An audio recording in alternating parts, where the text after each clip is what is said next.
и manikini именно mani universitetga nomerimni o'tib jo'natgan. Boshqa davlatlarga ham sayohat qilish imkoniyati bo'lganmi?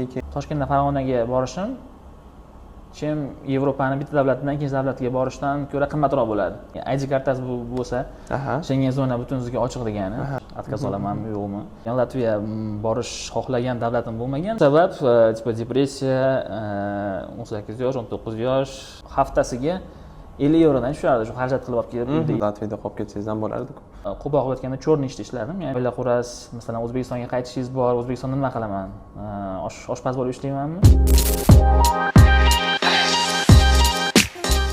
Assalomu alaykum. So'zvoldi RRChga xush kelibsiz. Va alaykum assalom.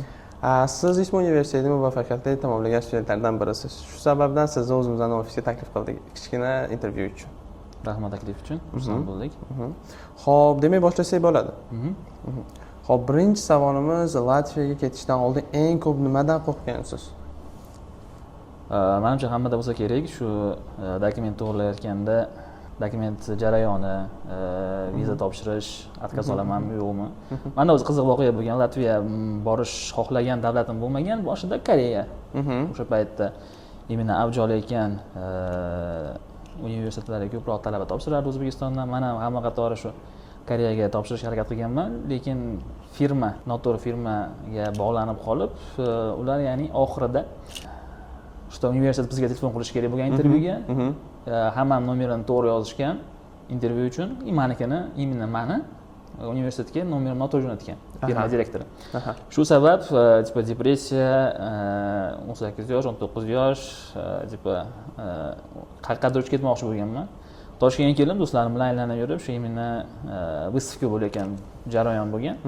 Kirganmiz har xil universitetlar, shu universitetlar orasida shu Rigadagi ISMO universiteti qanaqadir boshqacha ko'ringan. Shu universitetga qiziqishni boshlab, ariza topshirib, o'sha 5 yil oldin o'sha ketganmiz. Juda ham qiziq voqea bo'lgan ekan. Xo'p, ikkinchi savolga o'tamiz. Viza hujjatlari safariga tayyorgarlik ko'rish qiyin bo'lganmi? Koreyaga atkaz olgandan keyin, ya'ni o'xshamagandan keyin Toshkentga kelib, do'stlarim bilan выставка jarayoni bo'layotgan bo'lgan. Hamma firmalar chet el universitetlarini taqdimotni o'tkazayotgan paytda do'stlarimiz bilan kelib, aylanib ko'rib va shu RCG Consultingga bilan tanishganmiz. Ofislarga kelib, ma'lumotni ko'proq olib, Polsha, Litva, Latviya va Germaniyadan bizga universitet taqdim qilishgan va men Latviyani tanlaganman, chunki u yoqda mendan oldin ketgan do'stlarim, ya'ni ingliz tilida birga o'qigan tanishlarim bor edi. Shuning uchun meni asosiy tanlovim shu Riga Latviya ISMO universiteti bo'lgan. Tushunarli. Xo'p, dastlabki hafta yashashga borganingizda qanaqa qiyinchiliklar bo'lgan?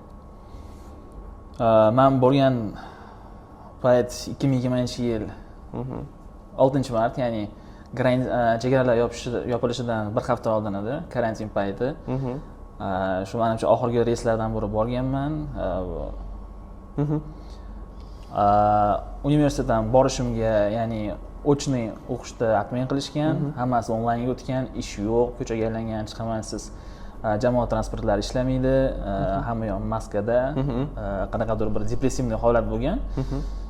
Baribir o'zimni komfortimda, o'z uyimda ishlab, yashab, o'qib yurgan bola, baribir 18-19 yoshda begona davlatga borib, именно sharoit shunaqa karantinga to'g'ri kelib qolgani sababli ozgina depressivniy bo'lib, shu 6 oy davom etgan shu sharoit. Keyin 6 oydan keyin vaksinalar chiqib, odamlar vaksina olib, keyin ko'chaga chiqib, o'qishlar davom etib,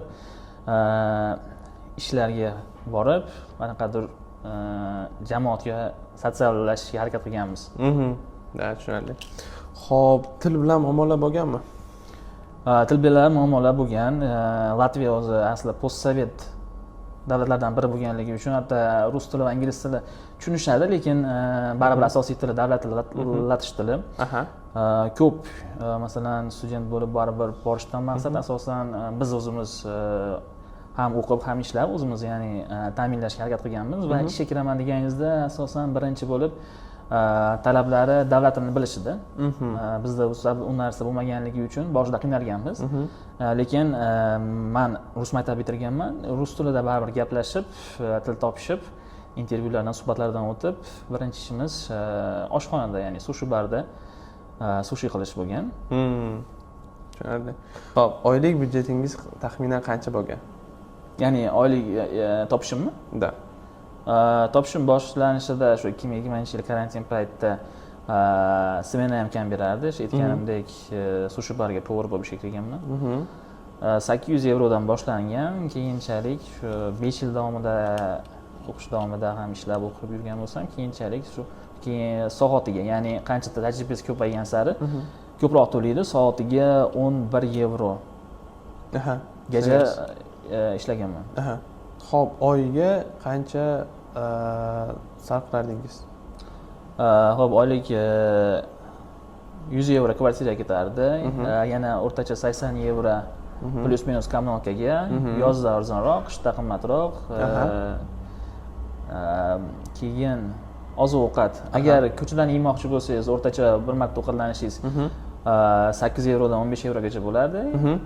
Agar lekin 3 mahal ko'chada ovqatlanish baribir student talaba uchun to'g'ri nima bo'lmasa kerak, qaror bo'lmasa kerak. Shuning uchun ko'proq biz xarajat qilib olib kelardik.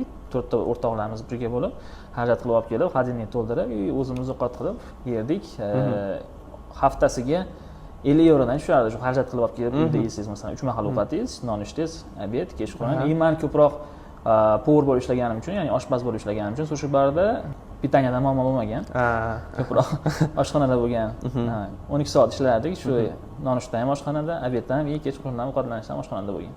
Demak, oyiga qancha bo'ldi hammasi bo'lib? Расход byudjeti? 100 квартира, 60 коммунальные, и так карманные расходы plus 200, 200 qo'shadigan bo'lsak, maksimum 400-500 ga boradi. 400-500 yevro. Bir oyga. 400-500 yevro bir oyga. 400-500 yevroga student o'tkazsa bo'ladi. Yashasa bo'ladi. Xuddi Toshkentda ekanda. Xo'p, dastlabki oylar davomida tejashga yordam bergan narsa nima? Ya'ni sizga расходlaringizni kamroq qilishga nima yordam bergan? Shu hammaga kelgan to'y karantin yordam bergan. Karantin yordam bergan. Mana karantin payti borganim sababli hamma yo'q bekor, restoran bekor, do'kon bekor. Ya'ni hech qanaqa ko'ngilochar markazlari bo'lmagan edi. Faqat uyda. Ya'ni o'qish ham uyda, ishda ham shu uyda onlayn saytlardan qarab borilardi. Shu 4 oy, 5 oygacha, ya'ni hech qanaqa ko'chaga chiqib, bir ko'cha aylanish, restoranga kirish yoki bir shopping qilish bo'lmagan. Demak, karantin siz uchun yaxshi kelgan ekan. Menga bir tarafdan foydali kelgan shu. Tushunarli. Sarf xarajat tarafdan. Zo'r. Xo'p, ish izlash qachon boshlagansiz? Shu ota-onam bergan pul tugagandan keyin boshlaganman ish izlashni. Shu 6-oydan boshlab esimda shu ishlab, intervyulardan o'tib, suhbatlar bo'lar, ishga kirishdan oldin suhbatlar bo'lar, suhbatdan o'tib, O'zbekistonda o'qishga ketishdan oldin ozgina shu oshxonadan xabarim bo'lganligi uchun, povor bo'lib ishlaganligim uchun, u yerda ishga kirishim shu narsa yordam bergan, ya'ni. Opiting bormi deb so'rashadi albatta. Ha, bor. Shunaqa narsa qilganman, qo'limdan keladi desangiz, sizni ishga kirishingiz, ya'ni potensial ko'proq bo'ladi. Tushunarli. Xo'p, Latviyada talabalar uchun ish topish osonmi? Bu hammani o'ziga bog'liq albatta. Masalan, Olma-Opa shog'izmga tushdi, uyda o'tiraversangiz, hech kim sizga ish olib bermaydi. Ko'chaga chiqasiz, tanish orttirasiz, har xil gruppalarga kirasiz. Ya'ni o'zini gruppasi bor, Latviyadagi o'zbeklar degan. U yerda bilmayman hozir qanchaga 5000 atrofida bo'lishi mumkin. Aniq sonini bilmayman. 5000 tagacha talaba odamlar bor shu. Shu yerda e'lon berishlari mumkin. Shu yerda masalan ish bor mana bu joyda, xohlaganlarga mana buncha kunlik yoki oylik to'lov bor. Juda ham keng tarqalgan, ya'ni o'zbek bolalar qiladigan ish yerda kuryerlik, ya'ni ovqat dostavka oshxona. Oshxona. Menda ham boshida oshxonada boshlagan, keyin kuryerlik qilganman, keyin yana oshxona. Orada narxlar ko'tarildi ayrim sabablarga ko'ra. Shu sababdan keyin hamma yoqni yig'ishtirib, to'xtaman, o'qishim bo'yicha, o'zim yo'nalishim bo'yicha ish topaman dedim. Va hozirgi ishlayotgan ishimga harakat qilib kirdik. Allohga shukr. Va hozirda ishlab boryapmiz shu ishda. Ish qilishda qanday muammolar bo'lgan? Til, hujjatlar yilida raqobat? Shu karantin hamma yoq sababchi bo'lgan. Karantin bo'lganlik sabab dokument olishim cho'zilgan. Ya'ni 3 oylik vizam bo'lgan, 3 oy bemalol yursam bo'lardi, lekin 3 oy ichida viza tugagungacha siz qo'lingizda dokumentingiz bo'lishi kerak уже. Lekin karantin bo'lgani sababli davlat idoralari ishlamagan. Ya'ni dokument olishim bo'lgan, dokumentga topshirish bo'lgan. Lekin shu firma baribir u yerda borganimda ham qo'llab-quvvatlab o'zlari topshirib yordam berishgan. Boshida shu dokumentim ozgina cho'zilganligi, til bilmaganligim va karantin sabab ish topishda ozgina qiynalganman. Atak ingliz tilingiz yoki rus tilingiz yaxshi bo'lsa, qiynalmasdan bemalol topib ketasiz ish. Qiyin bo'lmaydi tilni bilsangiz. Ha, albatta qiyin bo'lmaydi. Tushunarli. Xo'p, birinchi ish joyingizni qanday topgansiz? Internet, tanishlar yoki universitetdan? Onlayn topganman. Onlayn. Shu Gambay degan restoran bo'ladi. Ya'ni u franchiza. Latviyaning o'zida adashmasam 10 tadan ortiq restoran to'shkalari bor. Har bitta shopping mallda, har bitta yirik tarbiyaviy sentrlarda o'zini shopping food courtlarida, ya'ni o'zini restoranlari bor, prestijniy. Undan tashqari Dubayda franchiza ochdi, Polsha va Litvada ham bor. Shu nimaga Gambay degan restoranga, shu barga, ya'ni ishga kirganman. Keyingi savol, o'qish tugagach nima sababdan O'zbekistonga qaytib keldingiz? Latviyada qolib ketsangiz ham bo'lardi-ku. Agar ishingiz yaxshi bo'lsa, tam 35 yil yashagansiz, yilida 4 yil. Ha, qolib ketsam bo'lardi, lekin men asosiy maqsad borishdan hatto u yerga o'qishni bitirdik, diplomni oldik. O'qishdan keyin asosiy maqsad, men bitta o'g'il bo'lganim uchun oilada ota-onam baribir niyat qilib maqsad qilishgan, shu tufayli 10 tadan 10 bosgansan, bitta o'g'ilsan deb imенно rus maktabiga berishgan, ham rus, ingliz tilini o'rganib ketganmiz. Maqsadim Yevropada o'qib kelib, O'zbekistonda ishlab, Yevropada topa oladigan oylikda O'zbekistonda topish bo'lgan. Shu sababdan hamma narsa menda bor, o'qishni bitirdim, diplom bor, ish bor, hammasi qoniqarli.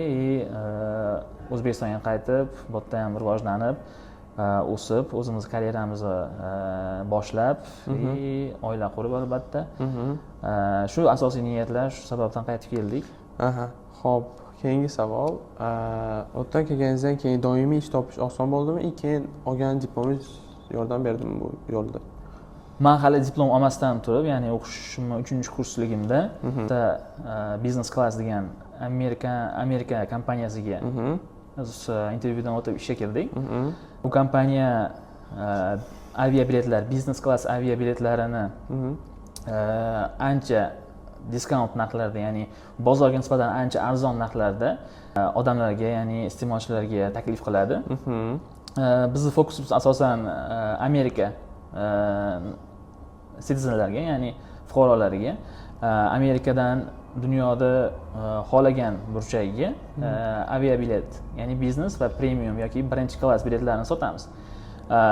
Va shu ishda ishlab borayotgan paytimda men bildimki, O'zbekistonda ham ofis ochishgan ular. Menga juda katta imkoniyat bo'ldi shu. Ya'ni Rigada o'zimni karyeramni yuritib, ozgina opit olib, tajriba olib va diplom tugatganimdan keyin O'zbekistonga qaytsam ham ofis, ya'ni ishim o'zgarmaydi, faqat ish joyim o'zgaradi, yashash joyim. Menga juda qulay va katta imkoniyat bo'lgan shu narsa. Menga ishim juda yoqadi. Va hozir ham O'zbekistonga kelib, Toshkentga 3-oy ketyapti, ishlayapmiz o'sha ish. Lekin odamlar hammasi zo'r, qoniqarli. Qoniqarli. Xo'p, keyingi savol, hozir xalqaro kompaniyada ishlaysiz. O'zingiz aytganingizdek, Amerika kompaniyasida ishlaysiz va bu kompaniyaga kirish uchun eng katta rol o'ynagan narsa nima? 3 yil davomida aytadigan bo'lsak, men qo'pol aytganda chorniy ishda ishladim, ya'ni kuryerlik, powerlik va hokazo. Atak men 3-kurs talabasiman. Bir kun o'yladim, o'tirdim, qachongacha davom etadi bu? To'g'ri topishim yaxshi edi, soatiga 11 euro to'lashardi. Masalan, 12 soat ishlaysiz, bu ham anchagina pul degani. Lekin ertaga oila qurasiz, masalan, O'zbekistonga qaytishingiz bor, O'zbekistonda nima qilaman? Oshpaz bo'lib ishlaymanmi? Variant emas deb o'yladim va internetda o'tirsam, shu reklama chiqib qoldi. Topshirdim, intervyuga chaqirishdi, intervyudan o'tdik. Kirishdan asosiy sabab birinchi Xudodan, keyin qolaversa menejerimiz, ofis menejeri o'zimiz Samarqandlik akamiz bilan qo'llab-quvvatlab yubordilar. Keyin bildim, kirgandan keyin o'zbeklarda juda ko'p, ya'ni top agentlar, top 3 ta desam bo'ladi, agentlar faqat o'zbeklar bo'lgan. Ya'ni hatto Hindiston, Pokiston, Shri Lanka, Latish, Rus, har xil millat vakillari ishlashadi. O'rtacha 80 dan oshiq odam ofisda. Shunaqa qilib ayrim top agentlar ya'ni Toshkentga qaytishdi. Vaqt soati kelib, именно shu agentlar uchun, ya'ni o'zini agentini kompaniya yo'qotgisi kelmasdan Toshkentda ham ofis ochib berdi ularga. Kichkina oila sifatida. Menga ham shans paydo bo'ldi. Shu Toshkentga kelib, diplomni olib, hamma yo'q ketgandan keyin Toshkentga qaytib, bemalol shu yerda ishlayman degan. Harakat qildik, ofisni ko'chirdik. Hozir ham ishlab boryapmiz, Xudoga shukr. Demak, oilangiz sizga ham bo'lgan katta rol o'ynagan. Shunaqa. Tushunarli. Xo'p, ketishdan oldin bilmagan narsalaringiz va o'tga borganingizdan keyin o'rgangan narsalaringiz haqida gapirib bering. Shu hammaga ham ishonmaslikni o'rgandim. Asosiy shu menimcha. Baribir hozir kim bo'lsam, qaysi darajada bo'lsam, shu darajaga yetib kelishim uchun bosib o'tgan yo'llarim nimasi sabab asosiy sabablardan biri shu bosib o'tgan yo'llar deyman. Baribir yiqilasiz, turasiz. Shu yig'ilgan o'qitlaringizni jamiki hisoblaganda baribir hozirgi siz va hozirgi men kelib chiqamiz. To'g'ri. Shu asosiy narsa shu deb o'ylayman. Borib hammaga ham ishonmaslik. Faqat o'zingiz shu firma orqali ketyapsizmi? Firma agentlariga sizni tashlab qo'yishmaydi, yordam berishadi. Pulga tushirib ketishmaydi. Shu ofitsialniy odamlarga ishoninglar deyman. Xo'p, chet elda o'qishni xohlagan studentlarga qanaqa maslahat berasiz? Qanaqa qiyinchiliklarga tayyor bo'lishlari kerak ular? Birinchi qiyinchiliklardan biri yolg'izlik, ya'ni siz hatto o'zingizga o'zingizsiz. Student bo'lib borganingizdan keyin to'g'ri, men ota-onam boshlanishiga qo'limga pul berishgan. Masalan, ishga topilib ish joylashimdan oldin. Hammada ham shunaqa bo'lsa kerak. Ayrimlarda boshqacha va hamma sharoit har xil. U yoqqa borgandan keyin hamma baribir o'ziga o'zi. Ya'ni sizni orqangizda hech kim qo'riqlab turmaydi. O'zingiz uchun o'zingiz javob berishingiz kerak. Shu yor bo'lib, sizni ertaga qutqaradigan odam bo'lmaydi.